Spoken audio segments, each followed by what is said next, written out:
Hi friends, welcome to Chennai lunch. இன்றைக்கி நம்ம பார்க்க போகிறது ரொம்பவே டேஸ்டியான சிம்பிளான பிரெட் அல்வா பார்க்க போகிறோம். வாங்க எப்படி செய்கிறதுன்னு வீடியோக்குள்ளே போகலாம். வீடியோக்குள்ளே போகிறதுக்கு முன்னாடி இந்த சேனலை சப்ஸ்கிரைப் பண்ணாதவங்க சப்ஸ்கிரைப் பண்ணிக்கோங்க.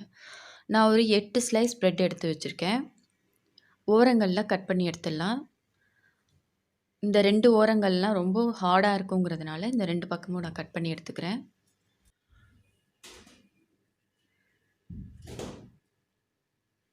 இப்போது 2 பக்கமும் கட் பண்ணி எடுத்துட்டுருக்கேன். இதை வந்து குட்டி குட்டியாகவும் கட் பண்ணிக்கலாம், இல்லை மீடியமாகவும் கட் பண்ணிக்கலாம். நான் இப்போ கொஞ்சம் பெருசு பெருசாக கட் பண்ணிக்கிறேன். எண்ணெயில் போட்டு வறுக்கிறதுக்காக இந்த மாதிரி எல்லாத்தையும் கட் பண்ணி எடுத்துக்கலாம். இப்போ ஒரு பேனில் எண்ணெயும் நெய்யும் நான் கலந்து ஊற்றிருக்கேன். நெய் கொஞ்சம் அதிகமாகவே ஊற்றிருக்கேன். இப்போது நெய் நல்லா காஞ்சதுக்கப்புறமா பிரெட்டு துண்டுகளை நல்லா வறுத்து எடுத்துடலாம்.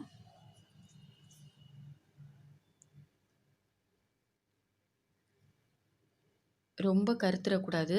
இந்த மாதிரி பொன் வறுவலாக வறுத்து எடுத்துக்கலாம். மீடியம் ஃப்ளேம்லேயே வச்சு வறுத்து எடுத்துக்கலாம். இந்த மாதிரி எல்லாத்தையும் வறுத்து எடுத்துடலாம். 1/2 கப் நெய் இதுக்கு கரெக்டாக இருக்கும். நான் வந்து இந்த எண்ணெயிலேயே ஒரு 7-8 டீஸ்பூன் நிறைய ஊற்றிருக்கேன் நெய்.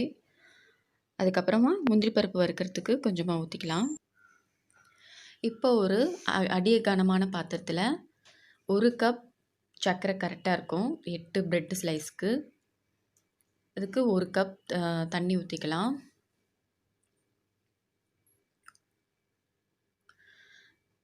இது வந்து சர்க்கரை பாகெல்லாம் தேவையில்லை, கம்பி பதம் அதெல்லாம் தேவையில்லை. சர்க்கரை கரைஞ்சாலே போதும் நமக்கு. சர்க்கரை கரைஞ்ச உடனே நம்ம வறுத்து வச்ச பிரெட்டு துண்டுகளை போட்டுடலாம். இப்போது சர்க்கரை நல்லா கரைஞ்சிருக்கு. இப்போது வறுத்து வச்ச பிரெட்டை போட்டுடலாம். நல்லா கலந்து விட்டுருங்க எல்லாத்தையும்.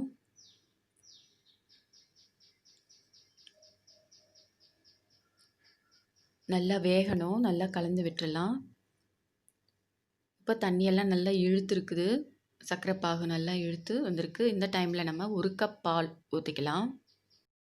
பால் ஊற்றினதுக்கப்புறமா நல்லா கிளறிக்கிட்டே இருக்கணும். நல்லா வெந்து நல்லா சுருள வரணும். அந்தளவுக்கு கிளறிக்கிட்டே இருக்கணும். சிம்மிலேயே வச்சு கிளறிட்டே இருக்கலாம்.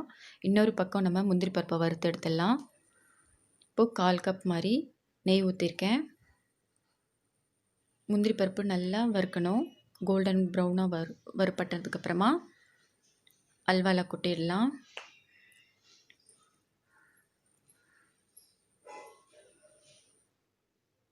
முந்திரி பருப்பு நல்லா வறுப்பட்டுடுச்சு. இப்போ அல்வாவில் ஊற்றிடலாம். இப்போ நல்லா சுருள நல்லா வந்திருக்கு. நான் செஞ்சுருக்கிற ஸ்டெப் படி நீங்களும் செஞ்சு பாருங்கள். அப்போ தான் கல்யாண வீட்டில் செய்கிற அதே டேஸ்ட்டோட நமக்கு அல்வா கிடைக்கும். இது செய்கிறதுக்கு எனக்கு குறைவான நேரம் தான் ஆச்சு. ஒரு 15 to 20 மினிட்ஸ் தான் ஆச்சு எனக்கு. நீங்களும் வீட்டில் ட்ரை பண்ணி பார்த்துட்டு எனக்கு கமெண்ட் சொல்லுங்கள். இந்த வீடியோ உங்களுக்கு பிடிச்சிருந்தா லைக் பண்ணுங்கள், ஷேர் பண்ணுங்கள், சப்ஸ்கிரைப் பண்ணுங்கள். மறக்காமல் பெல் பட்டனை கிளிக் பண்ணுங்கள். அப்போ தான் நான் போடுற எல்லா வீடியோஸும் உங்களுக்கு நோட்டிஃபிகேஷன் ஆகும். தேங்க்யூ ஃபார் வாட்சிங்.